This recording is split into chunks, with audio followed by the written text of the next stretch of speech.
When all else is silent, that's when you can hear your heart's voice the loudest. Hi everyone, welcome to this week's Karma Cards. It's good to have you here. Okay, so we're talking about the heart. That's one of the topics we're going to mention today. But I want to go over some of the astrological aspects that have recently happened because we're definitely... I can't stop laughing because we're deaf. We're definitely feeling it, right? All right, number one, we just had the full moon in Cancer, and that effect is definitely sweeping over people. I mean, the moon, when it's in the sign of Cancer, is very strong because the moon is the ruler of Cancer. So it heightens the moon's energy. That means it heightens your intuition. It is going to make you more emotional. It can create feelings of insecurity. And it gets you to want to reflect, restore, reset, rest, research, all the R's. Because it's part of in the cycle when we hit that moon energy, it's actually a more internalized energy than externalized energy like the sun, right? So we go very internal and people are really feeling this. And I think there's a couple reasons why we're feeling it. But what I've noticed is that, so people are feeling the desire to rest and recover and reset. Also to let go, to do a cleanse or to reorganize the home or, let things go that they've been holding on to. That's one of the ways you can feel relief. So if you have been really tired, if you've been sluggish or feeling inactive and you want to gain some energy back, it's time to look at what do I need to let go of right now? Because we're under that full moon influence for the next 2 weeks. It was on Monday the 17th. And for the next 2 weeks, we're going through that ebbing, waning moon cycle, which means it's all about letting go. So if you want to pick up energy, think about what is it I need to let go. It might be something emotional like resentment, or it might be something physical like it's time to purge the closet, right? It could be either one of those things. Both of those will bring you a little more energy if you just feel like I'm zapped right now. And a lot of people are, and part of that has to do with the fact that we're still in that Venus retrograde as well. This is a big one because she's going, right? She's doing that deep internal work conjunct with the planet Pluto, which is the power planet. So Pluto does empower us and can give us that oomph of energy, but it wants you to purge. So that word comes up again. It's what can I let go? What can I stop doing? And remember, with the Venus story, we're looking at our relationships in what am I trying to get and how can I let go of that and give it to myself. So it's not about I let go of my need. It's rather I redirect that energy. Rather than trying to get it from you, I'm going to recognize that I need to give it to myself, right? So if I feel like I need more affection, that I need to look at, am I withholding affection from myself rather than looking to other people to fill that need? And that's another way that as soon as you recognize what it is, empowerment comes from that. And on top of that, we've got Mercury retrograde, right? In that sign of Aquarius. Now, this is mentally exhausting because Mercury in Aquarius is like quicksilver. It goes really fast, our mental processes. And when it's not focused, that can be exhausting because it means the mind is constantly racing. You're thinking about things really far in advance. So it's not about focusing on what's in front of you as so much as and then after that, I'm going to do this, this, and this. And then tomorrow and then next week, this is happening. And you're already off. You're already at November at this point and it's still January. So if you've been noticing that time feels like it's you're surprised you're still in January, it's partly to do with your own mental processes just going way too far out in the future. And that can be mentally exhausting. Here's some good news though. So Uranus, which has been retrograde this whole time, has moved direct today. So we're not necessarily going to feel that, but we're going to start seeing it in about a week, because it takes, a few days to move through the shadow period, which means the internalized part is finishing up, and then that energy moves more direct. So what this means is all those internal ahas, or, oh my gosh, I didn't see that coming, or this feeling came up and I didn't expect it. That was all internal. We're going to start seeing it in our external life, like surprises, right? Uranus is the plot twist planet. And so things are going to be surprising. Things are going to be turbulent a little even, because Uranus is very unsteady. You don't know what it's going to do. But it also can bring revelations, right? It can bring what we need. We didn't expect it. It's like the thing you didn't expect to need, but it's the perfect thing that you need. So that's also moving energetically. So as you can see, there's some fast moving energy, which can be exhausting. There's some deep digging that's going on, and there's a need to go back into your shell with that Cancer full moon. So this need to kind of cocoon. And I know a lot of people are feeling that. And of course, I fall into this trap too, but we're trying to fight it almost. Like, we're like, no, I've got things to get done. It's January. I'm starting things, right? I want to move forward or have a plan about how I'm going to do things. And it's like the energy's like, how's that going? Because your plans aren't necessarily the plans of the universe, right? So we're finding this moment of having to recognize that and surrender, right? That the timing for big plans might be incompatible at this time. It doesn't mean that big plan doesn't happen. It just means those big plans, the timing isn't right. The alignment might not be right. And more, what I'm hearing from people is that no matter what, they're tired. And that means you're being asked to rest, right? So we're being asked to rest. We're being asked to stay in that deeper internal work.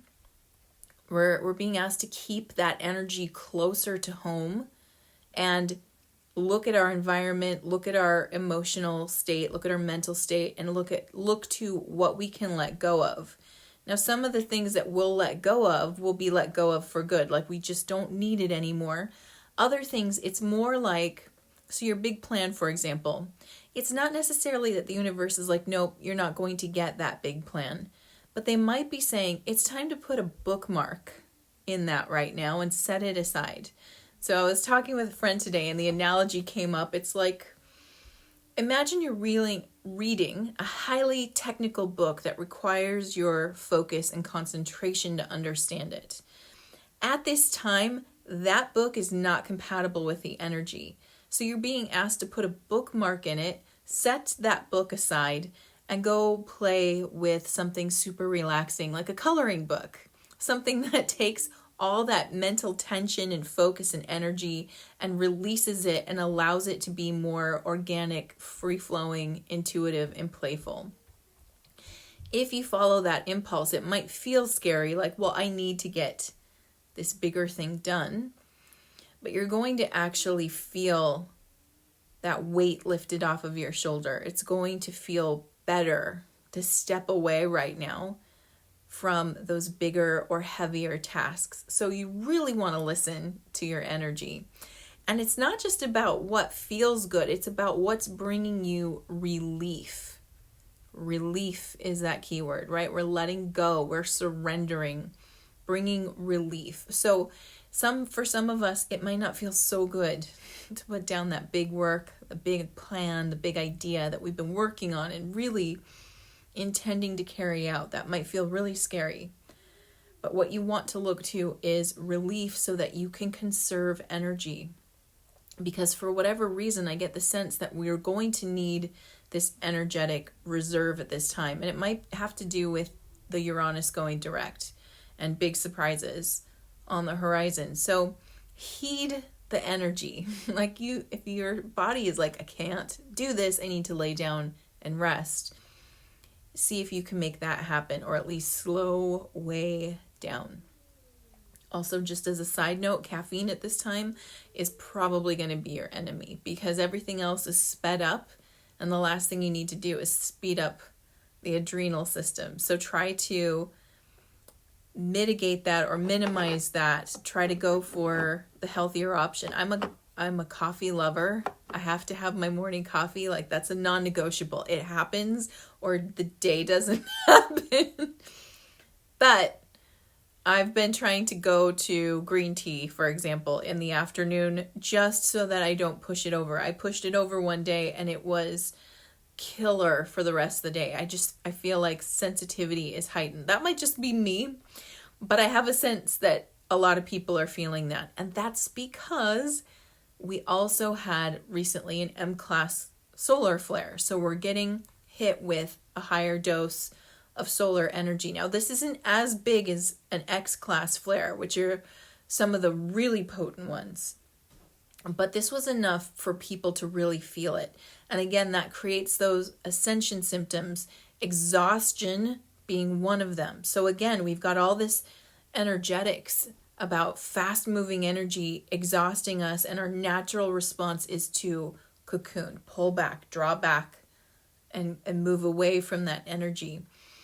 And at the same time, there's a lot of DNA upgrades going on with that big solar flare. So people are going to feel it. They're going to process it in their own way.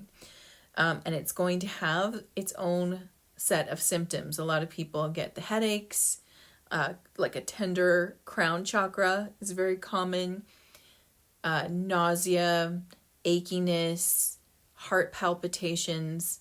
All of that goes off when we have that big solar energy. So again, you want to make sure you're drinking a lot more water right now.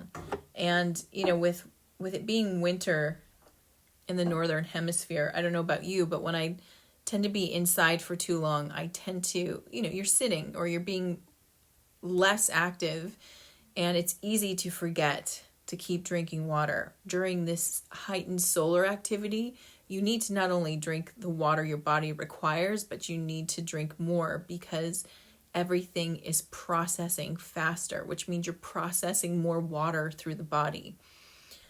So some of those ascension symptoms could be set off by just a type of dehydration. So it's good to keep hydrated. This week's message from the team is they really want to bring our attention and energy back to heart intelligence. And it's interesting because I just released my third part of the Choice series on my Modern Mystic Soul podcast. I'll put a link down below so that you can go check it out. It's on every podcast platform, I think, that's out there. So you can check that out if you haven't listened to it before. But I was talking about transitioning to fourth density.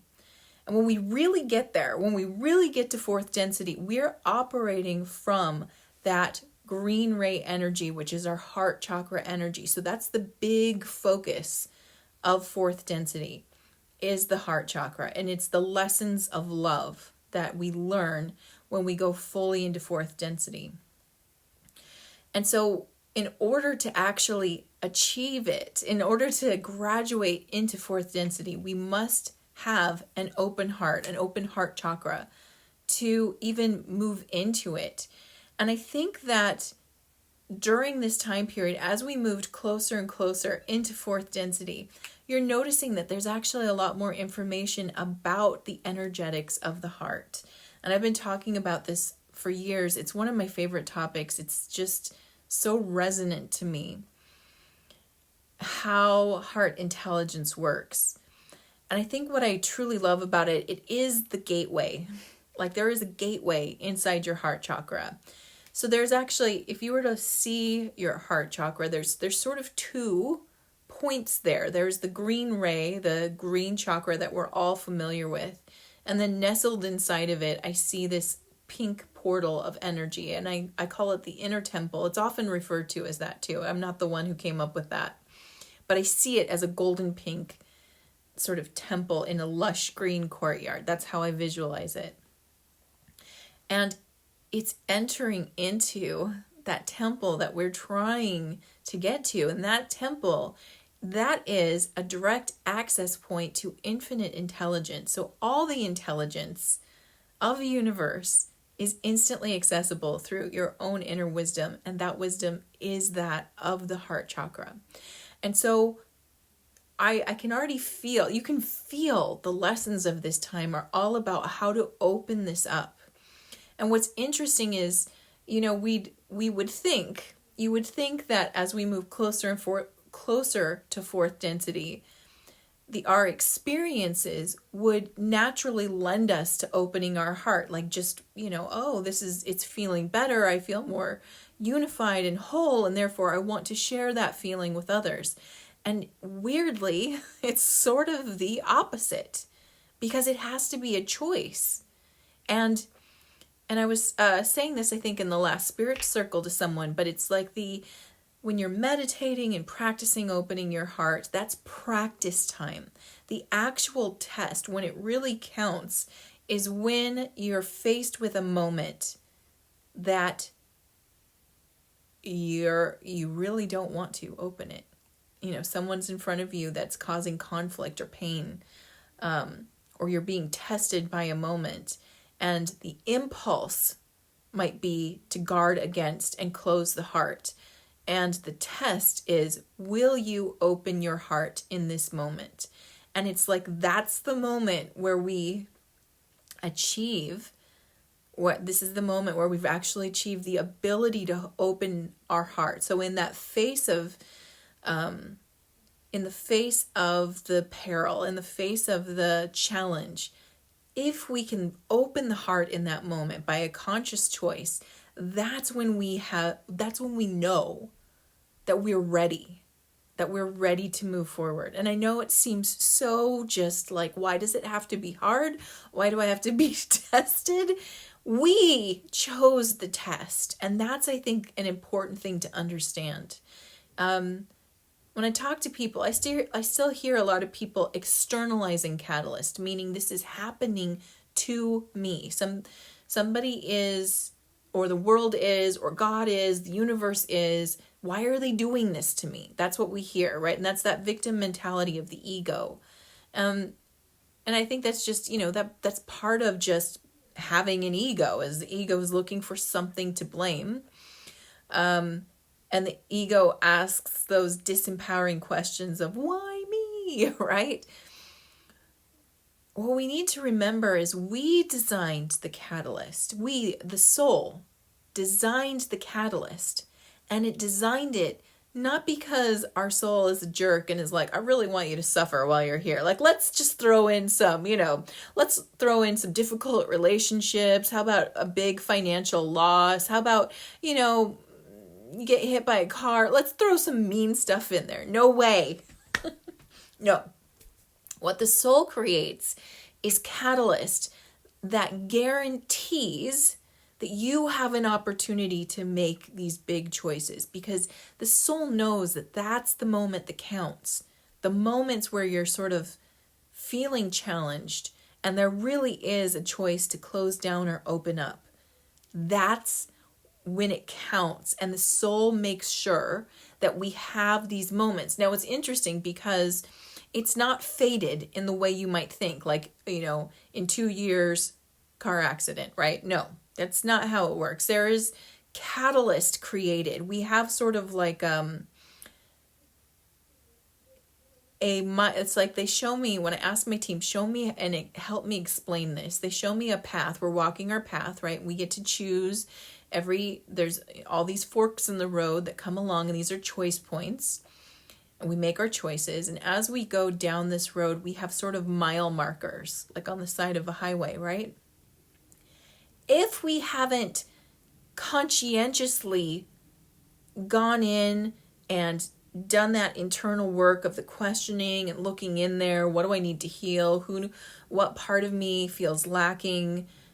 Where have I cut myself off? If we're not like willingly doing that, and we do have the choice to willingly do it, by the way, and a lot of people do, so that's a great thing. If we haven't done that, there are safeguards that will ensure that we have the opportunity to do it, right? So we're not really, our soul doesn't let us wander this plane without triggers to get us to move in the direction we intend to go. Either we do it willingly where we're looking in, and that's not to say you won't get catalyst, by the way. I know that sounds tricky. It sounds like, oh, if I just do the internal work and look around, no bad things will happen. No, there's some stuff that's set because it's more than just you, right? Many times catalysts are designed with others. So it's not just your own catalyst. I think about the car accident example. If you're in a car accident, that already implies there's probably one other person involved. I know there's some times where it's like you and the tree, but even the tree is a sentient being. So there's another being involved, right? Okay. So it's not that if you do the internal work, you have no catalyst. It's that the catalyst lessens if you're doing the internal work. So remember how they say sometimes God knocks, then God bangs, and then God kicks down the door, right? Like it's that kind of intensity. If you're seeking and doing the work and looking and desiring to create that unified field and open heart, then the external catalyst doesn't have to be quite as intense. But going back to what I was saying before, our soul has checkpoints and it makes sure like we're going along and we were supposed to hit this understanding. We were supposed to heal up to this point. We were supposed to recognize some aspect and work through that, right? As we go down our path. And as we hit these checkpoints, if it's not happening fast enough, catalyst gets added. And what's really interesting about this, I was just listening to another section of the Law of One the other day, and they were saying that as third density comes to its end, as we're moving naturally towards fourth density, to our what they would call a graduation point, where we will graduate sort of en masse from third into fourth, that the catalyst increases towards the end. And they even talked about this is why illness becomes more and more prevalent in our society. And I was just like, so when we're dealing with more and more of these obstacles, that we're actually, the process is speeding up and we're getting close to that major shift in energy. So, it kind of looks like on the outside, like everything's getting worse and worse and nothing's getting better, when in truth, it's like, no, we've got to get you to a certain point, right? If we need to be at 51% polarity to graduate into a fourth density positive consciousness and experience that, well, we need a lot of opportunity to be the positive polarity, to choose, right? To choose others, to choose to be of service to something bigger than ourselves. And so we get a lot of catalyst. And so I just bring this up because I know we're feeling it at this time and it feels relentless. I've heard people say to me, when does this stop? And the only answer I get from the team is, it doesn't. But you can handle it. And they're like, trust us, you've got this. At the same time, it feels like pressure increases. And I think the closer and closer we get to this major shift that's coming, the big, whether it's an event or it's like a process, I don't know. But the closer we get to it, the more catalyst seems to increase. And I feel like they are asking me to bring this message forward because they want to help you interpret what you're experiencing, because it's so easy to go, we failed, everything's going wrong, it's going to hell in a handbasket, that negative timeline is definitely playing out and we're all screwed. And that's like so far from the energetic truth. The energetic truth is we're getting so many opportunities to choose to open our hearts, because those opportunities count every single time you're able to be met with conflict and open your heart in some way. That doesn't mean that you're a doormat. It doesn't mean like you let people walk all over you. It simply is you're looking to answer the question, where is the love in this moment? Can I see it? Because love is present at every moment. So if love is present at every moment and I am in this really difficult moment, where is the love is the question. And when you can answer that, and I know you will be able to in the moment, you can then open the heart when you see it. If you want to hear more about the transition to fourth density, go check out that podcast I just posted. It's free. You don't have to sign up for anything. You can listen to it. I hope you enjoy it. I hope that it's stimulating and exciting. There's a lot of cool things we have to look forward to with fourth density. And just know that during this time period where things might feel heavy or harder or more challenging, that it's not a sign of failure on your part, but rather an intensification of opportunity, I guess is a nice way to put it. It's an intensification of opportunity so that you can choose love any chance you recognize that you have the choice to do so. Okay, so if you're new to Karma Cards, let me quickly show you how these work. I have 3 decks here: planets, signs of the zodiac, and the houses of astrology. And I've already asked my team, what is the message you have for us this week? And I've got 2 sets of answers, one in red, which are action related, and a set in blue, which are outcome related. And the way that you play is you tune into that beautiful intuition of yours, go into your heart and ask, what do I need this week? Do I need action related answers? Or am I looking for outcomes? How do things resolve over the next week? And of course, if you like, you can always choose both because they work well together. While you're doing that, let me tell you the timing for this reading. This reading is for January 19th through January 26th. And let's go over the flavor. We have the North Node. Now this is interesting because the North Node has changed. I think maybe next time I'll talk about that. The North Node is about our destined direction. So each of us has a specific North Node in our chart. And if you know your natal chart, if you look up the North Node, it talks about your particular destiny, where you're destined to go. This is talking sort of about a destined energy of the future now. So I'm interested to hear what it has to say. Okay. Yeah, and the sign of Pisces. So Pisces is the last sign of the zodiac. It represents the crossing over point. You know, if we're looking at an individual life, it would represent the point where the life crosses from the physical to the non-physical. But it can also represent just that, you know, the end of the cycle, the beginning of something new, and the energy of shift. Now, this is also a very mystical and prophetic sign to have it in, and it's very much connected to the subconscious mind and our dream state as well. And we have got the 4th house. 4th house is ruled by Cancer. This is the energy that the full moon was in.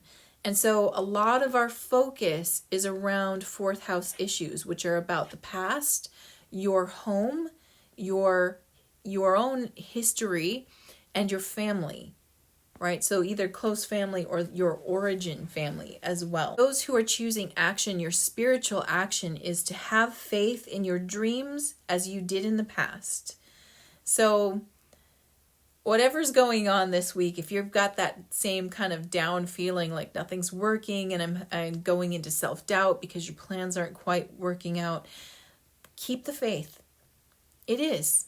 Have faith, just as, you know, and this might be the past as you did, you know, in December when you were like, January is going to be a fresh start. Hold on to that feeling. Right now, it's appropriate. It's appropriate to keep holding on to that. This moment that we're in is a rest period, but rest periods also passed, and we're going to kick back into drive soon, hopefully. So just hold on to those dreams. Don't toss them yet.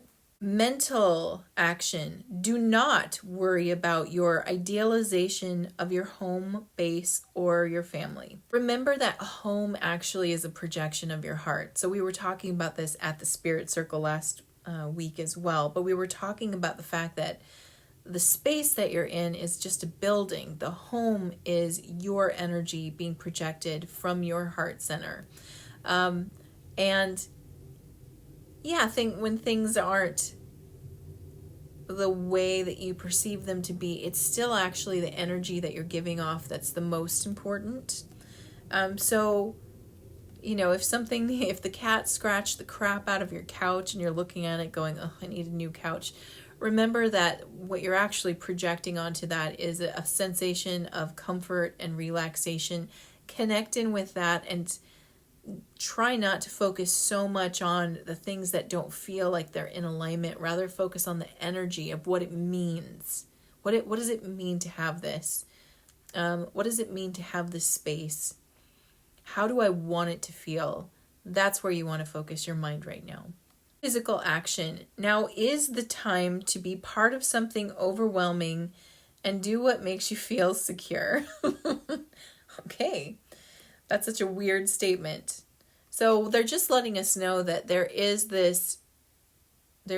action in this moment to move to that place of security. Now, whenever my team talks to me about security, they're not talking about the kind that you get from the external world, like the home or the money or the job. They're never talking about that. They're always talking about internalized sense of security, which comes from a deep understanding of yourself. The more you understand and accept yourself, the more secure you begin to feel. So, that part of something overwhelming is just, again, talking about a collective energy where people have been having to re-identify what security is, especially as it gets threatened in the external world. People are having to rediscover what security is. And again, it comes from this, the more I understand and accept myself, the more secure I feel. So that's the energy of this time. That's where we're being asked to focus and find security. Hey, now let's look at outcomes for the North Node in Pisces in the 4th house. The spiritual outcome at this time, there will be spirituality to ultimately experience what makes you feel secure. Yay! Okay. Beautiful. So doing that work, just be in flow with the time. Again, go back and listen to what I've talked about with the Venus journey. That's a great way to understand yourself and accept, right? When I'm like, what am I trying to get from this relationship? Oh, I want more respect. Oh, that means I don't feel respected, which means I'm not giving it to myself. How do I give myself respect? That is a perfect way to create security. If you were to do just that, you'd already start to feel it even more. Mental action at this time. Success from trusting your psychic knowledge of support. I like that. Psychic knowledge lives in the heart. The heart is the center of intuition. And the more open the heart is, the more intuitive access and psychic ability you have. So again, we're focusing on understanding, accepting. These two things definitely open up the heart chakra. That creates more of a intuitive and even psychic flow. And remember, this is a higher intuitive quotient right now, because there's a lot of planetary alignments that are supporting higher psychic awareness. So again, it's the same work as I said before. It's like all you have to do is focus in on that relationship question, and you're going to open up so much from yourself. It's very easy right now if you focus the mind. Focus the mind to open the heart. There you go. That's what I should have said at the beginning. Focus the mind to open the heart. Physical outcome right now. Benefit resulting from the indecision of or about your home, base, or family. At this time, as you are connecting more with your understanding of yourself and relationships. It's interesting because the focus is really on what are you trying to get?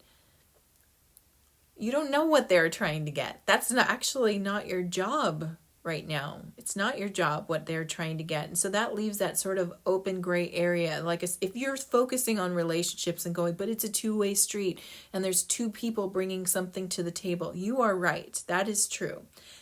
The work, though, is on you. Like, what are you trying to get and how do you give it to yourself? Let the other part be open. Be indecisive. I don't know what I don't know. I don't know what they want. And, the other person doesn't necessarily know what they want either. I mean, most of the time we walk around sort of unconscious with this. We just think we're in a relationship and this is how it works. It's a give and take. But we are being asked to stop and get conscious and question, well, what is it you're trying to take? What is it you think you need to be given, right? So whether the other person does it or not, relief and security comes from you doing that work. All right. I hope that you enjoyed this karma cards. I already feel that Mercury energy of the brain going too fast. And I'm always like, when I record these, I'm always like, that makes no sense. So I'm hoping when I go back and edit this that I'm like, okay, that made sense. But if it doesn't, guess what? Put it in the comments. If you have questions, I want to know. I want to hear. Also, is there a topic that you'd like me to talk more about in the karma cards or in my podcast? I want to know. I'm doing this for you. How can I support you more? Drop me a comment. Send me a message. You can email me at hello@blythestarlight.com and share the deets. Let me know. In the meantime, I'm sending you so much love. Please give yourself a break. Let yourself relax. Know that this is a time for rest and the time for doing or action is coming. So you can relax and enjoy a quiet week while we're getting ready to build up for whatever we need the energy for next. Mwah. Thank you for watching. Subscribe now and hit the notification bell so that you know the next time I release a new video. Until then, stay magical.